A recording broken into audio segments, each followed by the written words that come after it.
এই ডাকসু আজকে একটা আমেজ বিরাজ করছে। ঢাকা বিশ্ববিদ্যালয়ের শিক্ষার্থীরা তারা একটা উৎসব মুখর অবস্থায় আছে। প্রথম বর্ষের শিক্ষার্থীও ভাবতেছেন যে আগামী দিনে ঢাকা বিশ্ববিদ্যালয় কীরকম হবে, সেই ক্ষমতা এখন সকলের হাতে। আগামী দিনের ঢাকা বিশ্ববিদ্যালয়ের যে পলিসি মেকিংয়ে পার্টিসিপেশন করা, ইমপ্লিমেন্টেশনে পার্টিসিপেশন করা, অর্থাৎ নির্বাচনে সেটার জন্য অনেকে প্রস্তুতি নিচ্ছেন। কিন্তু আজকের এই ডাকসুর আমেজটা দীর্ঘ একটা লড়াই সংগ্রামের ভিতর দিয়ে এসছে। শিক্ষার্থী বন্ধুদেরকে স্মরণ করে দিতে চাচ্ছি, তাদের ভিতরে সেই অ্যাওয়ারনেসটা দিতে চাচ্ছি। এই ডাকসু নির্বাচন এটা কেবলমাত্র একটা নির্বাচন না, এইটা আমাদের গণতান্ত্রিক অধিকার, বিশ্ববিদ্যালয়ের এই যে প্ল্যাটফর্ম, সেটাকে প্রতিষ্ঠা করার একটা লড়াই, সেটাকে প্রতিষ্ঠা করার একটা সংগ্রাম। আজকে ভিসি মহোদয়ের যে বক্তব্য, সেই ভিসি মহোদয়ের বক্তব্যের পরেও যদি এটা আপনারা না বোঝেন, তাহলে এইটা হবে আমাদের ব্যর্থতা। যদি বিশ্ববিদ্যালয় প্রশাসনের সবাই এত আন্তরিক থাকতেন, তাহলে ডাকসুর জন্য আমাদেরকে 11 মাস ফাইট করতে হতো না। আমাদেরকে জীবন মরণ বাজি রেখে ভিসি স্যারের বাসভবনের সামনে এরকম আমরণ অনশন করতে হতো না। যখন বিশ্ববিদ্যালয়ের শিক্ষার্থীরা, অধিকার সচেতন ভাই বোনরা তারা এই আন্দোলনে অংশগ্রহণ করলেন, সমর্থন দিলেন, তখন তারা বাধ্য হয়ে তফসিল ঘোষণা করলেন এবং নির্বাচন আজকে এই পর্যায়ে আছে। সবাই যে ভালোবেসে ডাকসু নির্বাচনের জন্য কাজ করছেন, বিষয়টি তা না। বিশ্ববিদ্যালয় প্রশাসনের সকলে এবং ছাত্র সংগঠনগুলো সবাই যদি ভালোবেসে আন্তরিকতার সাথে ডাকসু নির্বাচন দিতেন, তাহলে আজকে আমাদের মাননীয় ভিসি স্যারের মুখ দিয়ে এই ধরনের উষ্মা এবং উদ্বেগমূলক বক্তব্য প্রকাশিত হতো না। বিশ্ববিদ্যালয়ের শিক্ষার্থীদের উদ্দেশ্যে বলতে চাই, যারা প্রার্থী আছেন, যারা ভোটার আছেন, আপনারা আপনাদের জায়গা থেকে তৎপরতা বৃদ্ধি করুন, সচেতনতা বৃদ্ধি করুন। অন্যথায় এই ডাকসুকে বানচাল করার জন্য, এই ডাকসু নির্বাচনকে প্রভাবিত করার জন্য বিভিন্ন রকমের কার্যক্রম উপস্থিত রাখা হয়েছে। দেখেন, একটা সহজ বিষয় যে যারাই ভোটার হয়েছে সবাই ভোট দিতে পারবে, অথচ আমরা যখন যাচ্ছি দায়িত্বপ্রাপ্ত অনেকের কাছে, তারা বলতেছে যে ভোটার তালিকা হালনাগাদ হইতে হবে, না হলে ভোট দিতে পারবে না। এখন অনেক শিক্ষার্থীরাই বাইরে অবস্থান করেন, হলে থাকেন না, তাদের অনেকের হল কার্ড নাই। অনেক শিক্ষার্থীরাই 500-1000 টাকা দিয়ে তারা একটা মাত্র ভোট দেওয়ার জন্য হালনাগাদ করবেন না। এটা বিশাল একটা অংশ শিক্ষার্থী রয়েছেন। তাহলে তাদের ভোট ছাড়া কি এই নির্বাচন সম্ভব? সম্ভব না।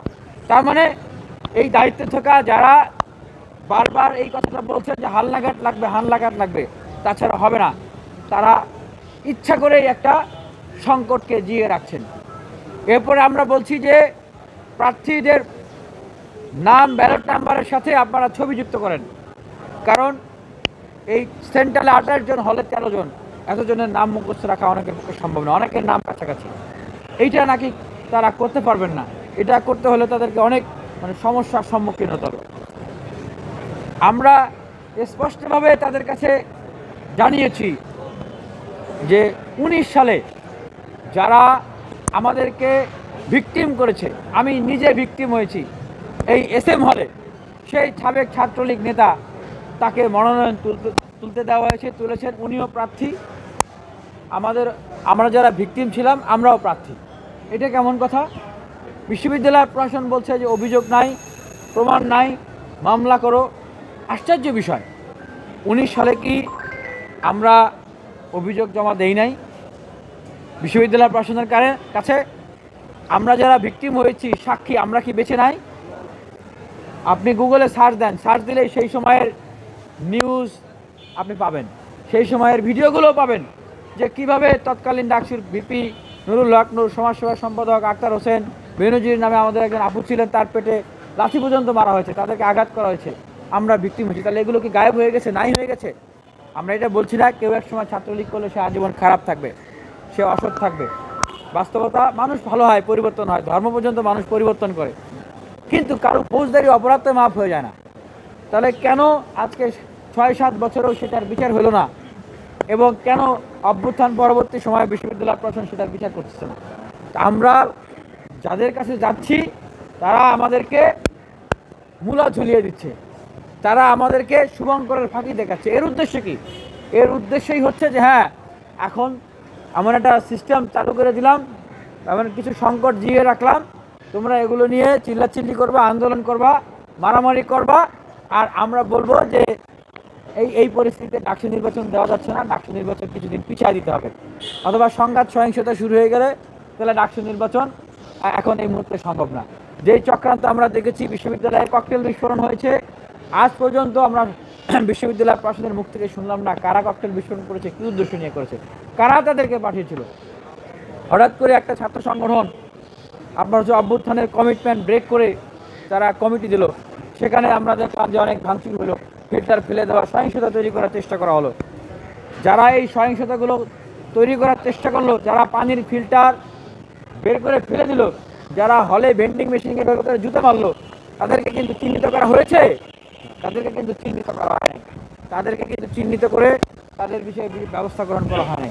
তার মানে এই যে বিষয়গুলোকে জিয়ে রাখা এবং একটা গোষ্ঠীর প্রভাবে নির্বাচনের মনোনয়ন জমা দেওয়ার তারিখ একদিন বাড়িয়ে দেওয়া হলো। আমরা তো বলি নাই বাড়ায় দেন, তাহলে কাদের প্রভাবে এত বড় একটা সিদ্ধান্ত হলো, এটা আমরা বিশ্ববিদ্যালয় প্রশাসনের কাছে জানতে চাই। যাদের এত বড় প্রভাব তারা চাইলেই একদিন বাড়িয়ে দেওয়া হয়, অথচ আমরা চাইলে যৌক্তিক দাবিগুলো পূরণ করা হয় না। তাহলে এইভাবে প্রভাব বিস্তার করলে আমরা কিভাবে একটা সুষ্ঠু নিরপেক্ষ নির্বাচন আমরা তাদের কাছ থেকে পাবো? তবে আমরা শিক্ষার্থীদের উদ্দেশ্যে বলতে চাই যে অনেক ফাইট করে আজকের এই ডাকসু এই পর্যন্ত এসছে। ডাকসুকে আমরা কোনোভাবেই বানচাল হতে দেব না। যারা প্রভাব বিস্তার করছে, এতদিন যারা ডাকসুকে বানচাল করার জন্য, বাধা দেওয়ার জন্য প্রভাব বিস্তার করছে, এখন সূক্ষ্মভাবে তারা গেম খেলতেছে। তারা নিজেরা জেতার জন্য, নিজেদের সুবিধার জন্য তারা এখন সেই প্রভাব বিস্তার করতেছে। যারা যদি শেষ পর্যন্ত সুবিধা না করতে পারে, তারা বিভিন্ন অনুষঙ্গ প্রসঙ্গকে প্রস্তুত করে রেখেছে, তারা একটা ক্যাচাল লাগাই দিবে। আমরা শিক্ষার্থীদের উদ্দেশ্যে বলবো, প্রার্থীদের উদ্দেশ্যে বলবো, ভোটারদের উদ্দেশ্যে বলবো, আপনারা এই বিষয়গুলো নিয়ে সচেতন থাকবেন। এটা আমাদের অধিকার আদায়ের সংগ্রাম। আমরা একটা অভ্যুত্থান রচনা করেছি, এই গণতান্ত্রিক মূল্যবোধ, এই ডাকসু নির্বাচন, এটা আমাদের অভ্যুত্থানের কমিটমেন্ট। এটাকে বাস্তবায়ন করতে হবে। এটাকে যারা চক্রান্ত করে, ষড়যন্ত্র করে বানচাল করতে চাবে অথবা প্রভাব বিস্তার করে ম্যানিপুলেট করতে চাবে, তাদের বিরুদ্ধে আপনাদের সোচ্চার অবস্থান থাকতে হবে এবং এই ব্যালটে তাদেরকে সেই জবাব দিতে হবে। আমরা দেখছি যে একজন ক্যান্ডিডেট, উনি বলছেন যে গেস্ট রুম, গণরুমকে নিশ্চিহ্ন করে দেওয়া হবে, অথচ আরেকদিকে বিশ্ববিদ্যালয়ের হলগুলোতে যেই ছাত্রছাত্রীরা থাকেন, বিশ্ববিদ্যালয়ের হলগুলোর যে ছাত্রছাত্রীদের অভ্যুত্থানের যে সোশ্যাল কন্ট্যাক্ট, হলগুলোতে কমিটি করে ছাত্র রাজনীতি করা যাবে না, তারা একদিকে হল কমিটি দিচ্ছে, আরেকদিকে তারা বলতেছে গেস্ট রুম, গণরুম তারা উৎখাত করবে। ঠিক আমাদের কাছে মনে হচ্ছে যে বিগত সময় আমরা এরকম অনেকেই দেখেছি, যারা একদিকে শিক্ষার্থীদেরকে সিন্ডিকেটের ভিতরে জিম্মি করে রাখতেন, আরেকদিকে এসে খুব সুন্দর সুন্দর কবিতা পাঠ করতেন, গানের মতো করে কথা বলতেন। তো আমরা মনে করি যে সাধারণ শিক্ষার্থী, হলে যারা অবস্থান করেন, বিশেষ করে ছাত্রছাত্রীরা আছেন, তাদের এই বিষয়গুলো জায়গা থেকে সতর্ক থাকা উচিত, সচেতন থাকা উচিত। এবং অবশ্যই শিক্ষার্থীদের উদ্দেশ্যে বলতে চাই, বিগত সময়ে আপনাদের এই সংকটকালীন সময়ে, আপনাদের সেই ফ্যাসিবাদী আমলে বিপদের সময়ে যারা জীবনের পরোয়া না করে আপনাদের পাশে দাঁড়িয়েছে, অবশ্যই আপনারা সেই জিনিসগুলো ভুলে যাবেন না। একটা সময় এই যে বিশ্ববিদ্যালয়ের হলগুলোতে অত্যাচার করা হতো, নির্যাতন করা হতো প্রায় প্রতিদিন, যার ভিকটিম ছিল আবরার ফাহাদ, যার ভিকটিম ছিল ফুলপুরি। সেই সময়গুলোতে আমরা প্রতিবাদ করেছি, অনেকেই হয়তো দাঁড়ায় না, কিন্তু আমরা দাঁড়িয়ে গেছি। সেই সময় ছাত্র শিবির ট্যাগ দিয়ে হলগুলোতে অত্যাচার করা হতো, মারা হতো, ছাত্র দল ট্যাগ দিয়ে মারা হতো, ছাত্র অধিকার পরিষদকে পাইলে পিটানো হতো। কেউ প্রতিবাদ না করলেও, সেই সময় কেউ না দাঁড়ালেও আমরা কিন্তু দাঁড়িয়েছি, আমরা অসীম সাহস নিয়ে আমরা প্রতিবাদ করেছি, আমরা শিক্ষার্থীদের পক্ষে কথা বলেছি, আমরা জেল খেটেছি। আমি নিজে 12টা মামলা আমাকে দিয়েছিল শেখ হাসিনা, আমি 8 বার ছাত্রলীগ আওয়ামী লীগের হামলার শিকার হয়েছি, আমি 4 বার গ্রেপ্তার হয়েছি, 2 বার জেল খেটেছি, 6 মাস জেল খেটেছি একবার মোদী বিরোধী আন্দোলনের সময় ভারতীয় আগ্রাসনের বিরুদ্ধে কথা বলতে গিয়ে, 7 মাস সলিটারি কনফাইনমেন্টে ছিলাম। ইহকাল এবং পরকালের মাঝখানে এরকম একটা জায়গা আমাকে রাখা হয়েছিল, কবরের মতো জায়গায়। কেন রাখা হয়েছিল? কারণ আমি ছাত্রকে ডাক দিয়েছিলাম রাজু ভাস্কর্যের সামনে থেকে। কেন এতগুলো মামলা দেওয়া হয়েছিল, কেন এত কষ্ট দেওয়া হয়েছিল? কারণ তখন বুয়েটের 24 জন শিক্ষার্থীকে টাঙ্গুয়ার হাওরে গ্রেপ্তার করা হয়েছিল, আপনারা জানেন। তাদের মুক্তির জন্য কথা বলেছিলাম। কেন এত কষ্ট দেওয়া হয়েছিল? হাফেজ রেজাউল আওয়ামী লীগের শান্তি সমাজের মাদ্রাসার শিক্ষার্থী, তাকে সেখানে 2 গ্রুপের সংঘর্ষে হত্যা করেছিল, সেটার প্রতিবাদ করেছিলাম। শিক্ষার্থীদের জন্য কথা বলেছিলাম। এই ডাকসু, আজকে যে ডাকসু নির্বাচন হতে যাচ্ছে, সেই আওয়ামী লীগের সময় আমরা এই ডাকসুর জন্য আন্দোলন করেছি, কথা বলেছি, আবাসন সংকট নিয়ে কথা বলেছি, শিক্ষার্থীদের পাশে দাঁড়িয়েছি। সেই জায়গায় বলতে চাই যে শিক্ষার্থী বন্ধুরা, সেই প্রতিকূল পরিবেশে, সেই প্রতিকূল সময়ে এবং অভ্যুত্থানের সময় এবং পরবর্তী সময়ে শিক্ষার্থীদের পক্ষে কাজ করে গিয়েছি। আমরা এই যে অভ্যুত্থান পরবর্তী সময়ে যেই কোটা সংস্কারকে কেন্দ্র করে অভ্যুত্থান হয়েছে, সেই চাকরির সকল সমস্যা কিন্তু সমাধান হয় নাই। আমরা চাকরির আবেদন ফি 200 টাকার জন্য আন্দোলন করেছি, যে পিএসসি সংস্কার আন্দোলন এখনো চলছে, সেটার জন্য আমরা কাজ করছি। এবং অভ্যুত্থান পরবর্তী সময়ে আজকে ডাকসুর আমেজ, আজকে অনেকেই ডাকসুর জন্য মুক্তভাবে কাজ করছেন। 19 সালের ডাকসুতে অনেকেই অংশগ্রহণ করতে পারেন। অভ্যুত্থানের আগেও অনেকেই এইভাবে করে আনন্দমুখর অবস্থায় এভাবে করে ভোট চাইতে পারে নাই, কথা বলতে পারে নাই, অনেকেই ক্যাম্পাসে বিরাজ করতে পারে নাই। আমরা মনে করি এই যে লড়াই সংগ্রাম, সেই সংগ্রামের ভিতর দিয়ে এই দরজাটা উন্মুক্ত হয়েছে। আমরা সব সময় বলি যে ত্যাগ আমরা করেছি, যে লড়াই আমরা করেছি, সেই লড়াই কেবলমাত্র আমাদের জন্য করি নাই, সেই লড়াই আমরা করেছি বিশ্ববিদ্যালয়ের সকল শিক্ষার্থীদের জন্য। দলমত নির্বিশেষে সকলের পাশে আমরা দাঁড়িয়েছি, বাংলাদেশের সকল মানুষের জন্য আমরা করেছি। আজকে ডাকসু নির্বাচন হচ্ছে, এটাই আমাদের সবচেয়ে বড় বিজয়। আজকে দলমত নির্বিশেষে সবার জন্য স্পেস তৈরি হয়েছে, সবাই কাজ করছেন, শিক্ষার্থীদের কাছে যাচ্ছেন। এই যে একটা বিউটি অফ ডেমোক্রেসি, বিশ্ববিদ্যালয়ের প্রত্যেক শিক্ষার্থীরা তারা বিশ্ববিদ্যালয়কে নিয়ে ভাবতে পারছেন। আগামী দিনের বিশ্ববিদ্যালয় বিনির্মাণের ক্ষমতা ঢাকা বিশ্ববিদ্যালয়ের শিক্ষার্থীদের হাতে, এটাই আমাদের সবচেয়ে বিজয়। আমরা শিক্ষার্থীদেরকে সেই বিষয়গুলো মনে করে দিতে চাই। আমরা দেখছি যে বিভিন্ন ধরনের মিস ইনফরমেশন, ডিসইনফরমেশন প্রচার করা হচ্ছে, হ্যাঁ, এবং অনেক ধরনের প্রোপাগান্ডা প্রচার করা হচ্ছে। আমরা শিক্ষার্থীদের উদ্দেশ্যে বলবো, এবং নারী শিক্ষার্থীদেরকে বিভিন্ন ধরনের বাজে মন্তব্য এবং কমিটমেন্ট করা হয়েছে।